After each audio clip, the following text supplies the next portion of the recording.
I was watching the Economics Explained video regarding recessions and whether or not we need recessions to rein in booms or simply bubbles or any sort of unsustainable economic boom. And what I thought I'd do is actually provide a bit more nuance, a bit more subtlety to the discussion. And yes, occasionally we do need recessions to rein in these booms. And in fact, that's what actually happened in 1991 in Australia. We had that recession that sort of had to happen because of an unsustainable boom that happened beforehand. But to provide a bit more subtlety, I actually want to go through a bit of analysis using economic theories and graphs. And whilst it necessarily will get a little bit technical, I really hope you'll stick with me for the storytelling, because the actual story is so much more interesting and rich than just, oh, we just need recessions to rein in booms. And so with that out of the way, let me start explaining the graphs, and I'll show you what I mean, and I'll actually show you what's happening with the deflation that we're experiencing now in the computer industry. I want to show that, and you'll see how interesting it is. So let's get into it.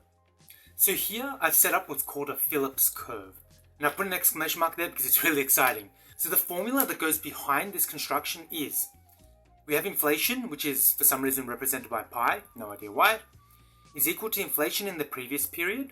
And so that basically says if in year 1, inflation is 5%, in year 2, inflation expectations are that 5% will carry over. That'll just simply be 5% again. We then have this little funny thing called nu, multiplied by the big thing in this model is the short-run output gap, and then we have plus O, which is a shock parameter. This short-run output gap is defined as the difference between potential and actual output. The reason this is 0, this short-run output gap, is that in the long run, we expect actual output, everything that our machinery can do, to be at potential output. And the reason this matters is that in the short run, this can change. This can go this way, it can go into negative territory, we can underutilize resources, or we can run we can run above potential output. The way to understand this is that you have machinery, you can overcrank essentially that machinery. You can hire more workers, or you can provide more power to the machinery and so on. You can run it above potential. The thing about that is, the reason you're not doing that currently is because by overusing the machinery, there's also less downtime for the machinery, so there's more wear and tear. So if we are at any point out here, we're above potential output, this can only be a temporary state of affairs. And this is why it's the short run output gap. Let's say the Phillips curve moves out to the right or down, whichever way you want to think about it. What happens then? Well, we have a situation where we can either be at point A or we can be at point B. If you notice with point A, we don't actually get a change of inflation. Actual change of inflation is 0, but we're running above potential. So that is one scenario where we're getting a boom, essentially. We're getting an expansion. But as I was mentioning, this is not sustainable.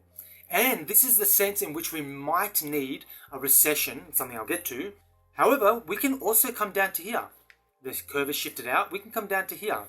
And we can get a change. We can get a negative change in inflation, but no boom. We get no change. We're not underutilizing resources, and we're not overutilizing resources. And so this is actually where it gets really interesting. Let's take this scenario. The curve is shifted out. So something has happened which has shifted the curve out.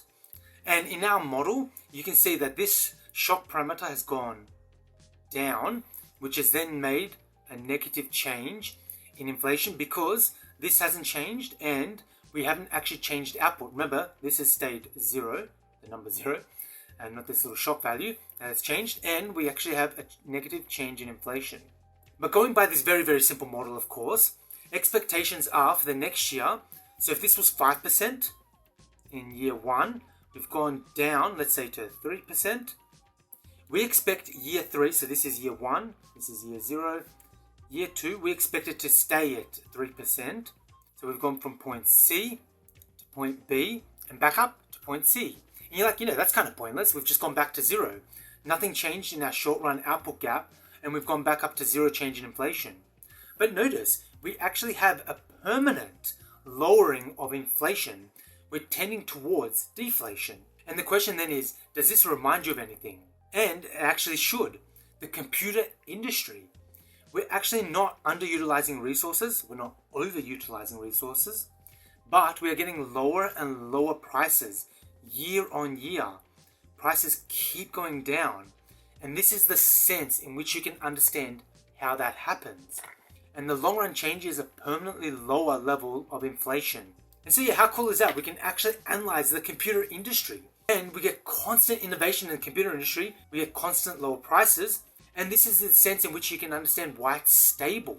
That we can get constant lower prices because the PC curve shifts back up. We have a stable state of affairs where the economy wants to be at these 0 points. So that's the Phillips curve. I actually want to show another curve, which is called the ISMP curve, and I'll go into that now.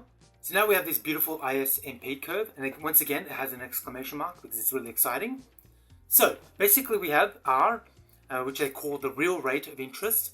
You sort of have to forgive this model because in this model, it assumes that the central bank controls the real rate of interest, whereas that's not the case. It actually controls the nominal rate of interest. We have R, we have comma, and then we have R bar, which is called the marginal product of capital, and these are equal. And this is called the monetary policy curve, and this is called the investment savings curve. The basic way to understand the marginal product of capital and the real interest rate, we want these to be equal because basically in the long run, we want owners of capital, people buying machinery and all that kind of stuff, we don't want them to underinvest in the economy, and we don't want them to over-invest in the economy. We want the incentive to essentially be zero in the long run. And that's the sense in which R equals R. You can actually see that we have the short-run output gap again. And just for the sake of completeness, I just want to show the formula again. So the idea is that the central bank can just set an interest rate, and that's why it's a horizontal line. But let's move the curve, and we'll move it over to the right because that's our boom. So now something has happened, which has shifted the curve out, and we've caused a boom. And you can see it's a boom because we have a positive output gap, which means we're running above potential. We're overcranking the machinery, we're potentially overusing it, and of course this is not something that's sustainable in the long run. So we need to rein that in. And so the monetary policy wants to go back to A. That would mean we want to shift the curve back in because it's shifted out. But monetary policy doesn't control this curve. The private sector essentially controls that, the economy. And so instead we're going to raise the real rate of interest up to here from monetary policy curve 1 to 2.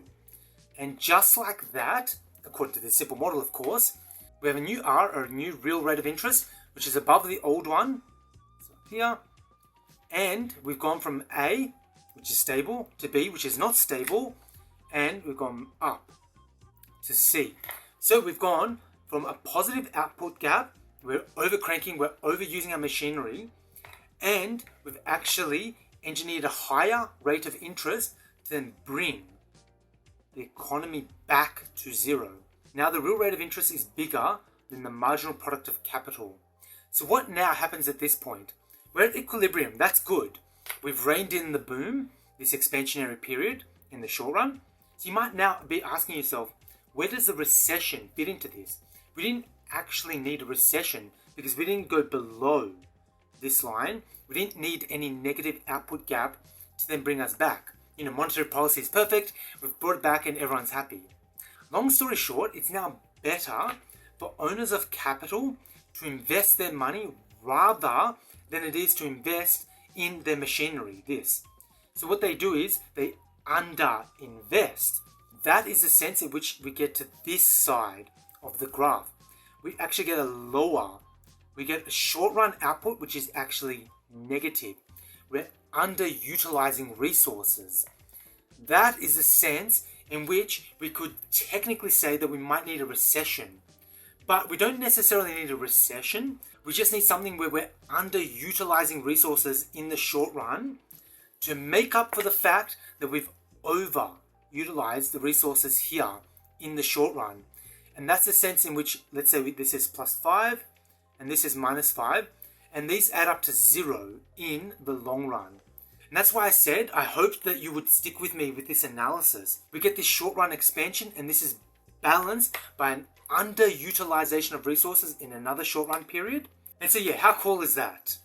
And so actually I wanted to just close up this video with the example that I gave of deflation, the negative change in inflation in the computer industry. How does that appear in this model? Well, you might remember that the output gap was actually zero. We had a negative change in inflation, but no change in the output gap. We were running at potential. You can see that in this graph, actually nothing changes. How cool is that? We don't need a response from the monetary authorities, from the monetary policy, and the IS curve itself does not change because there's no change in the output gap. And there's a sense in which we're sort of getting a quote-unquote free lunch. We are running at potential. We're getting a deflation. We're getting lower prices. We are getting innovation. And therefore, because of that innovation in the computer industry, there's no change in the real rate of interest. There's no change in the marginal product of capital. And there's no change in this graph at all. How cool is that? And so that's why I was saying I was really hoping you'd stick it out with me and listen to the analysis and why the graphs are so fascinating to work through. And ultimately the details, the more nuance you can provide and why we need recessions to rein in booms, why it's so much more interesting working through the examples. So yeah, I hope you enjoyed that video. Thank you for watching. Subscribe, rate and share, all the good stuff. It definitely helps my channel, and I'll see you guys next time.